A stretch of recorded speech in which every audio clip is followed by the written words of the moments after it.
পত্রিকা দিয়ে। পত্রিকাটি প্রধান যে শিরোনামটি করেছে আমরা দেখতে পাচ্ছি, বছর ঘুরে স্বপ্ন দূরে, নতুন রাজনীতির পুরনো চিত্র, এবং তারই পাশে বেশ কিছু সাক্ষাৎকার, রিলেভেন্ট কিছু সাক্ষাৎকার কিন্তু প্রাধান্য পেয়েছে দেশ রূপান্তর পত্রিকায়। গণঅভ্যুত্থানের প্রত্যাশা পূরণের পথে আমরা, বললেন মির্জা ফখরুল ইসলাম আলমগীর, এবং তারই পাশে আছে ফ্যাসিবাদীরা পালালেও ষড়যন্ত্র করছে, বললেন মিয়া গোলাম পরোয়ার। এবং তারই পাশে যেটি দেখা যাচ্ছে, ঐক্য ও সহ অবস্থানের রাজনীতি আশা করি, বললেন আক্তার হোসেন। যে বিষয়টি আমরা আরও দেখতে পাচ্ছি যে আজ আসলে গণঅভ্যুত্থানের 1 বছর পূর্তিতে আজ জুলাই সনদ ঘোষণা করবেন প্রধান উপদেষ্টা।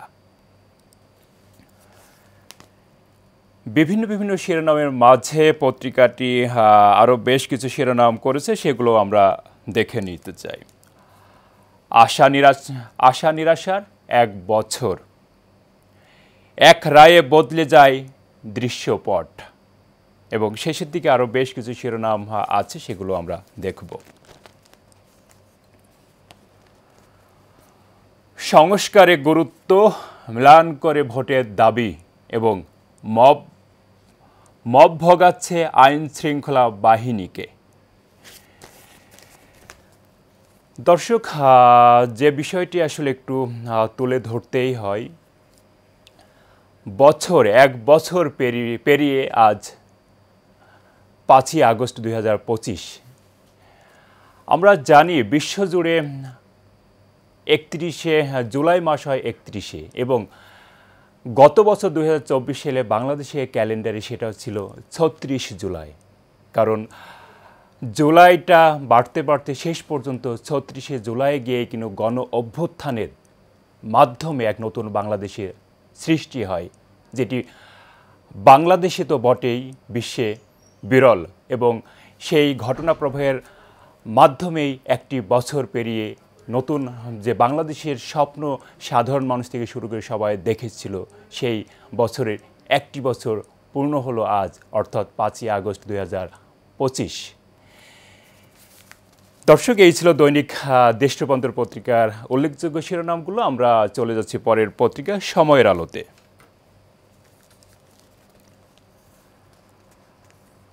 পত্রিকাটি গণ অভ্যুত্থানের 1 বছর নিয়ে এই প্রধান শিরোনাম করেছে, আমরা দেখতে পাচ্ছি, এবং শিরোনামটি এমন: রক্ত নদী বয়ে এলো গণ অভ্যুত্থান, এবং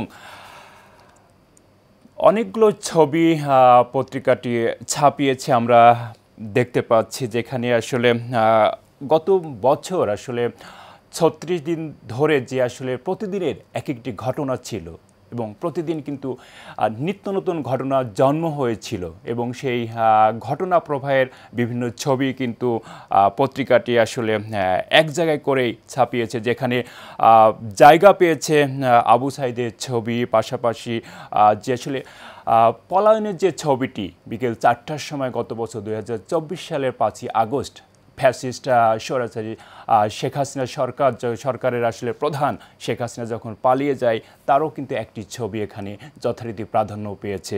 বিভিন্ন ছবির মাঝে আমরা এমনটি দেখতে পাচ্ছি। আরও বেশ কিছু শিরোনাম পত্রিকায় প্রাধান্য পেয়েছে, সেগুলো আমরা দেখে নিতে চাই। এখনও চূড়ান্ত হয়নি শহীদের তালিকা, ক্যাটাগরি নিয়ে ক্ষোভ, বৈষম্যর অভিযোগ, আহতদের চিকিৎসা এবং পুনর্বাসন নিশ্চিত করায় বড় চ্যালেঞ্জ। তারই পাশে আছে ঘটনা প্রবাহ জুলাই, অর্থাৎ 36 দিনে ফ্যাসিস্ট হাসিনার পতন, এমনটিও কিন্তু গুরুত্ব পেয়েছে। এবং তারই ডান পাশে যে ছবিটি আমরা বড় করে দেখতে পাচ্ছি, শেখ হাসিনা ভারতে পালিয়ে যাওয়ার পর রাজধানীর মালিক মিয়া এভিনিউতে জাতীয় সংসদ ভবনের সামনে ছাত্র জনতার যে বিজয় উল্লাস ছিল, তারই একটি ছবিও কিন্তু একটি বছর পর গণ অভ্যুত্থানের দিনে পত্রিকাটি বেশ বড় করে গুরুত্ব দিয়ে ছাপিয়েছে, আমরা দেখতে পাচ্ছি। সেদিন পালানোর আগে শেখ হাসিনা তার আপনজনদের অর্থাৎ স্বজনদের কিছু মেসেজ দিয়েছিলেন তেমন, এবং সে ঘটনাকে গুরুত্ব দিয়েও কিন্তু পত্রিকাটি শিরোনাম করেছে, পালানোর আগে স্বজনদের যে বার্তা দেন শেখ হাসিনা। এবং তারই পাশে যে শিরোনামটি আছে, গণ অভ্যুত্থানের প্রত্যাশায় বড় হোঁচট, হাজারো মানুষের রক্তের বিনিময়ে 5 আগস্ট পতন ঘটে, জগদ্দল পাথরের মতো চেপে বসা ফ্যাসিস্ট সরকারের, বিজয় অর্জন করে ছাত্র জনতা, তবে বছর না যেতে গণ অভ্যুত্থানের প্রত্যাশায় পূরণ কতটুকু হয়েছে এবং সেখানে কতটুকু হোঁচট খেয়েছে সে বিষয়টিও কিন্তু আজ এক বছর পর সেই হিসাব নিকাশ কিন্তু মেলাতে অনেকে বসেছে এবং সেটিকে গুরুত্ব দিয়েও পত্রিকাটি এমন একটি শিরোনাম করেছে। দর্শক, এই ছিল সময়ের আলো পত্রিকার উল্লেখযোগ্য শিরোনামগুলো। আমরা চলে যাচ্ছি পরের পত্রিকা দৈনিক নয়া দিগন্তে।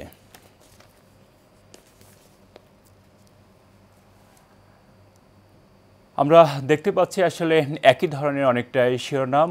এক বছর আসলে 36 দিনের সেই গণ অভ্যুত্থানের বিজয়ের মধ্য দিয়ে যে নতুন বাংলাদেশে আবির্ভাব হয়েছে সেই ঘটনার প্রবাহে কিন্তু একটি বছর হলো, এবং সেই বছরকে ঘিরেই কিন্তু পত্রিকাটি শিরোনাম করেছে হাসিনা পালানোর 1 বছর।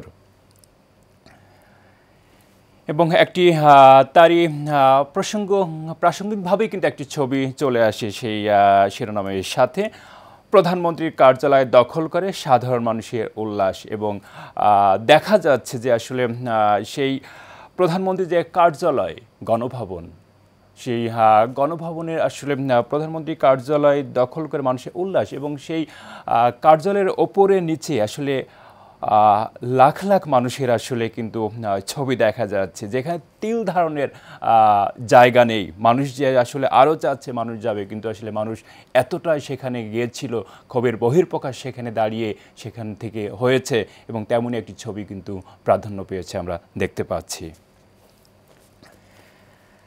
তারই পাশে আছে এমন দেশ গড়ে তুলি যেখানে স্বৈরাচারের ঠাঁই হবে না, বললেন প্রধান উপদেষ্টা। অর্থনীতিকে টেনে তোলার 1 বছর। আরও বেশ কিছু শিরোনাম আছে, সেগুলো আমরা দেখে নিতে চাই। আওয়ামী লুটেরাদের থাবায় তছনছ ব্যাংকিং খাত। এবং তারই পাশে দেখা যাচ্ছে কোটা আন্দোলন থেকে গণ অভ্যুত্থান। শেষের দিকে যে শিরোনামটি দিয়েই পত্রিকাটি শিরোনাম শেষ করেছে, অনক্য চোরাবালি থেকে বেরিয়ে আসছে জুলাইয়ের পক্ষে শক্তি। দর্শক, এই ছিল নয়া দিগন্ত পত্রিকার প্রধান প্রধান শিরোনামগুলো। আমরা চলে যাচ্ছি আসলে পরের পত্রিকা। বেশ কিছু পত্রিকা আছে, আমরা এখন দেখব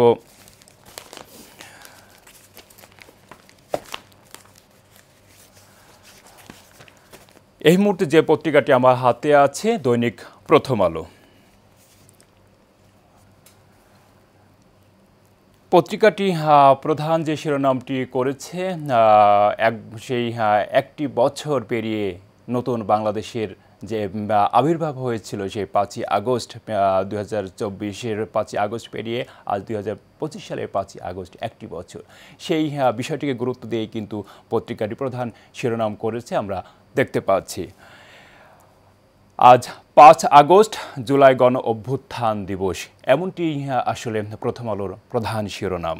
এবং তারই পাশে যে ছবিগুলো, বেশ কিছু ছবি কিন্তু প্রথম আলো ছাপিয়েছে। আমরা দেখতে পাচ্ছি অভূতপূর্ব গণজাগরণে শেখ হাসিনা সরকারের পতনের পর বিজয় উদযাপন, 5 আগস্ট সংসদ ভবন এলাকায়, এমনই একটি আসলে সুন্দর ছবি তুলেছিল পত্রিকা, এবং সেটিকে একটি বছর পর এসে পত্রিকায় কিন্তু আবারও ছাপিয়েছে আমরা দেখতে পাচ্ছি। এবং তারই নিচের দিকে যে ছবিটি আমরা দেখতে পাচ্ছি, বিকেল থেকে ছাত্র জনতা তৎকালীন প্রধানমন্ত্রী কার্যালয়ে গিয়ে অবস্থান নিন, 5ই আগস্ট 2024 তেজগাঁওয়ের থেকে, এমন একটি ছবি কিন্তু তুলেছিল এবং সেই ছবিটিও যথারীতি ছাপিয়েছে। এবং তারই পাশে যে ছবিটি দেখা যাচ্ছে, যে ছবিটি আসলে এখনও আমরা যখন খেয়াল করি গত বছর 5 আগস্ট বিকেল 4টার দিকে ওই সময়ের কথা, তখনই দেখা যায় হেলিকপ্টারে করে শেখ হাসিনার পলায়নের যে দৃশ্য, সেই ছবিটিও যথারীতি গুরুত্ব দিয়ে এই পত্রিকাটি ছাপিয়েছে আমরা দেখতে পাচ্ছি। তারই পাশে আছে একটি বিশেষ সাক্ষাৎকারে আসিফ নজরুল বলেছেন, পৃথিবীর সব সরকারের ভেতরে সরকার থাকে। এবং আরও বেশ কিছু শিরোনাম জায়গা পেয়েছে পত্রিকায়, সেগুলো আমরা দেখে নিতে চাই। জুলাই গণ অভ্যুত্থানের 1 বছর, ক্ষমতা ধরে রাখতে আরও রক্তপাত ঘটিয়ে হলেও পরিস্থিতি নিয়ন্ত্রণে আনতে বাহিনীগুলোকে চাপ দেন শেখ হাসিনা। আসলে 5ই আগস্ট ওই সময় যে আসলে সময়ক্রম ছিল, সেই সময়ক্রমের একটি তুলনামূলক একটি বিষয় কিন্তু পত্রিকাটি এখানে দিয়েছে। সত্য আড়াল করার চেষ্টা ছিল, গোয়েন্দা প্রতিবেদনের বিশ্লেষণে এমনটি উঠে এসেছে। এবং ফিরে দেখা 5 আগস্ট অভ্যুত্থানের মুখে পালিয়ে গেলেন শেখ হাসিনা। তারই পাশে যেটি আমরা দেখতে পাচ্ছি, মৌলিক সংস্কারের শর্ত সাপেক্ষে একমত হওয়া উদ্বেগজনক। টিআইবির একটি গবেষণামূলক তথ্য এখানে উঠে এসেছে এবং যেটিকে গুরুত্ব দিয়ে এই পত্রিকাটি শিরোনাম করেছে। এবং শেষের দিকে আরও যেগুলো আমরা দেখতে পাচ্ছি, দিনভর নানা আয়োজন, প্রধান উপদেষ্টা জুলাই ঘোষণাপত্র পাঠ করবেন। এই মুহূর্তে আমার হাতে আছে বেশ আরও কিছু জাতীয় দৈনিক পত্রিকা, তো চলুন দেখে নিই সেগুলোও। যে পত্রিকাটি আমার হাতে আছে, যুগান্তর প্রধান যে শিরোনামটি করেছে আমরা দেখতে পাচ্ছি, জুলাই তুমি স্বাধীন সকাল, তুমি বাংলাদেশ, ছাত্র জনতার গণ অভ্যুত্থানের বর্ষপূর্তি আজ। বিপ্লবের চেতনায় জেগে উঠুক কাঙ্ক্ষিত গণতন্ত্র, প্রতিষ্ঠিত হোক নির্ভেজাল চিরস্থায়ী ভোট ও ভাতের অধিকার, ভবিষ্যৎ ফ্যাসিস্টের বিরুদ্ধে ফের ঝলসে ওঠার প্রত্যয়দীপ্ত শপথে প্রস্তুত আমাদের তারুণ্য, এবং ক্ষমতাকে প্রশ্ন করার এ সাহসের মৃত্যু হবে না কোনোদিন।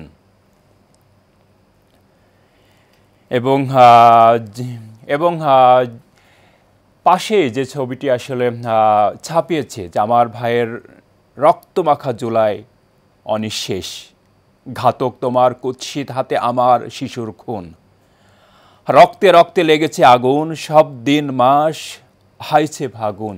এ ধরনের বিভিন্ন বিষয় কিন্তু এই আবু সাঈদের যে ছবিটি ছাপিয়েছে তারই পাশে স্থান পেয়েছে।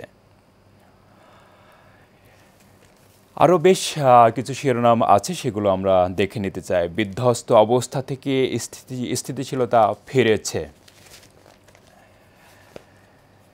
এবং একটি সাক্ষাৎকার কিন্তু পত্রিকায় বিশেষ একটি সাক্ষাৎকার প্রাধান্য পেয়েছে শফিকুল আলমের।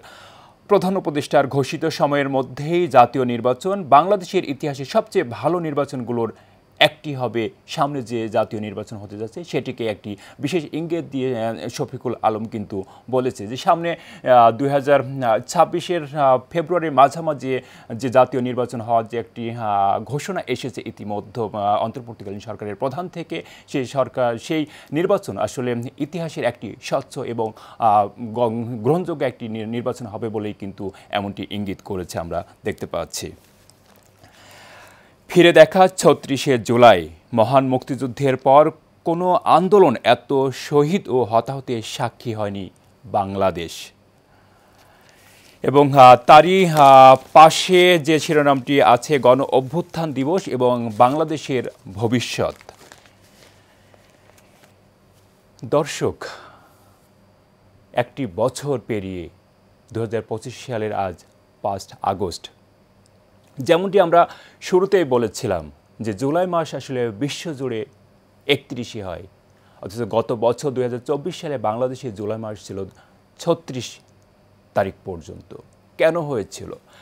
16 থেকে 17 বছরের ফ্যাসিস্ট সরকারের কারণে আসলে দেশের সাধারণ মানুষ থেকে শুরু করে সবাই নিপীড়িত ছিল, নিগৃহীত ছিল।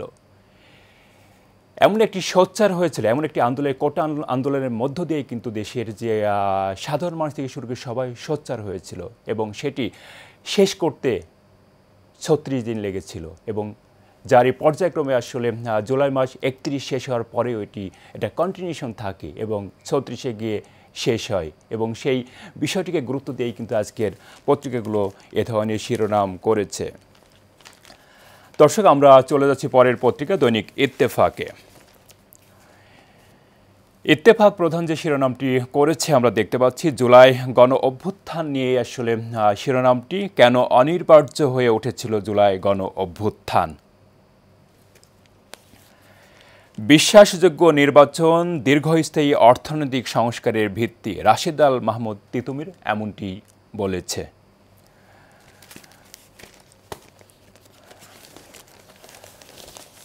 পত্রিকাটি আসলে অনেকগুলো শিরোনাম করেছে, আমরা বেশ কিছু শিরোনাম আমরা আসলে দেখে নিতে চাই। যেমনটি আমরা দেখতে পাচ্ছি যে ফিরে এলো নতুন বিজয়ের দিন, ঐতিহাসিক জুলাই গণ অভ্যুত্থান দিবস আজ। জুলাই গণ অভ্যুত্থান নিয়ে আসলে বিভিন্ন শিরোনাম। মানবতা বিরোধী অপরাধের মামলায় রায় আসতে পারে ডিসেম্বরের মধ্যে। সংসদের দক্ষিণ প্লাজায় আজ জুলাই ঘোষণাপত্র পাঠ করবেন প্রধান উপদেষ্টা এবং সাধারণ মানুষ থেকে সবাই কিন্তু আজকে উপচে আছে। বিকেল ৫টার সময় প্রধান উপদেষ্টা জাতীয় সংসদের দক্ষিণ প্লাজায় জুলাই ঘোষণাপত্র পাঠ করবেন এবং সেটি দেখার এবং শোনার অপেক্ষায় আছে দেশবাসী থেকে শুরু করে সবাই। এবং আরও বেশ কিছু শিরোনাম কিন্তু পত্রিকায় স্থান পেয়েছে। চোখে গুলি করে আমাকে অন্ধ করা হলো, আমার সন্তানদের কে দেখবে। শেখ হাসিনার মামলায় ট্রাইব্যুনালে দেয়া জবানবন্দিতে সাক্ষী পারভীন এমনটি দাবি করেছে এবং এমনটি প্রশ্ন করেছে আসলে যে আমাকে অন্ধ করা হলো, আমার সন্তানদের কে দেখবে। সাক্ষী দেওয়ার সময় কিন্তু এ ধরনের কথাগুলো তার একটা মায়ের কথা, আসলে তার সন্তানদের কে দেখবে, নিজে অন্ধ হয়েছে, এ ধরনের বিভিন্ন বিষয় কিন্তু সাক্ষী দেওয়ার সময় তার মুখ থেকে বেরিয়েছে, আমরা দেখেছি। এবং ১-১১ পদধ্বনি শোনা যাচ্ছে, মাহফুজ আলম এমনটি বলেছে। ১২ প্রস্তাবে একমত বিএনপি, প্রস্তুত জুলাই সনদ স্বাক্ষরে, বললেন বিএনপি নেতা সালাউদ্দিন। এবং শেষের দিকে যে শিরোনামটি দিয়েই শেষ করেছে আমরা দেখতে পাচ্ছি, সাবেক সেনাপ্রধান হারুনুর রশিদ মারা গেছেন। এবং চট্টগ্রামের একটি হোটেলের কক্ষে সাবেক সেনা প্রধান লেফটেন্যান্ট জেনারেল এম হারুনুর রশিদকে মৃত অবস্থায় পাওয়া গেছে। ধারণা করা হচ্ছে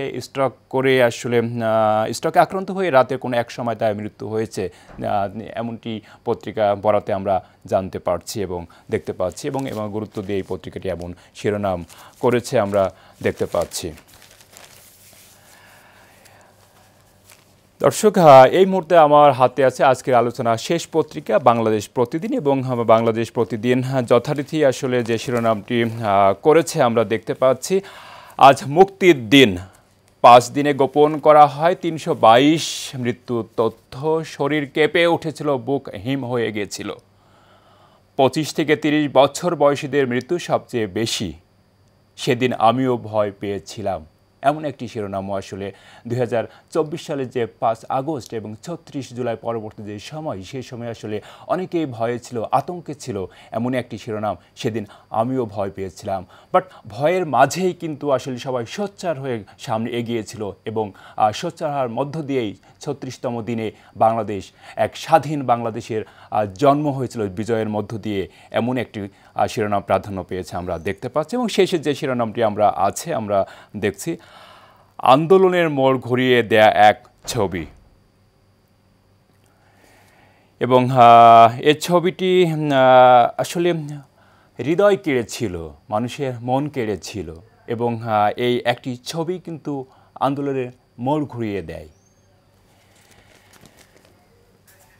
দর্শক, আমরা দেখছিলাম দেশের শীর্ষস্থানীয় সকল পত্রিকার শিরোনামগুলো। বিভিন্ন শিরোনামের মাঝে আসলে মোটা দাগে যদি আমরা বলতে যাই, আজকের সকল পত্রিকায় যে শিরোনাম প্রাধান্য পেয়েছে সেটি আসলে গণ অভ্যুত্থানের যে 1 বছর, সেটিকে কেন্দ্র করে সকল পত্রিকায় আসলে প্রধান শিরোনাম করেছে। পাশাপাশি আরও বেশ কিছু জাতীয় বা আন্তর্জাতিক কিছু বিষয় খবরাখবর কিন্তু আজকের পত্রিকায় প্রাধান্য পেয়েছে।